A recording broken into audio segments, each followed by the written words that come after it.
புறம்போக்கு நாய் கடையை திறந்து போட்டு எங்க போய் பொறுக்கிட்டு இருக்குன்னு தெரியலையே.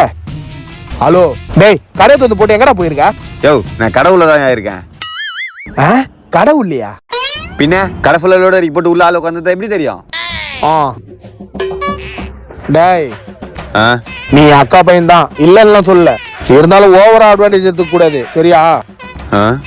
இங்க நான் தான் ஓனர், எதுவா இருந்தாலும் என்ன கேட்டு தான் செய்யணும். ஐயோ, இவனா? டேய், கடைக்காரன் கடை வாங்குறதுக்கு வரான். நான் உள்ள போய் ஒழிச்சுக்கிறேன். அவன் எது கேட்டாலுமே எனக்கு தெரியலன்னு சொல்ற.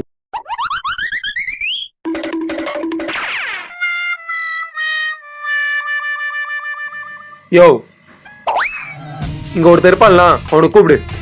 நீயே கூப்பிட்டுக்கோ. அங்கதான் அவன் இல்லையே. தெரியுதுல்ல, அப்புறம் என்ன கூப்பிட சொல்ற? அட போனாச்சும் பண்ணியா? மன்னிக்கணும். எதுக்கு? போன்ல சார்ஜ் இல்ல, சுவிட்ச் ஆஃப். சரி, நம்பர் சொல்லு, நான் போன் அடிக்கிறேன். திரும்பவும் மன்னிக்கணும். அட இப்ப எதுக்கு? அவன் போன் நம்பர்லாம் கிடையாது இல்லையா? கண்ணு நம்பர்ல என்னால மைண்ட்ல ஏத்தி வச்சிருக்க முடியாது. அவன் நம்பர் ஒண்ணு வேற இருக்குன்னு வாங்கிக்கப்போ.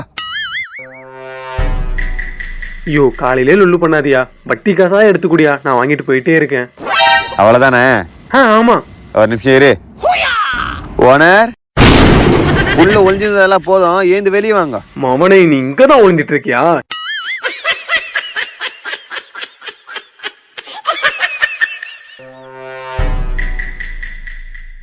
காமிச்சு கொடுக்க கூடாதுன்னு தெளிவா தானடா சொன்னேன். அப்புறம் ஏன்டா காமிச்சு கொடுத்த?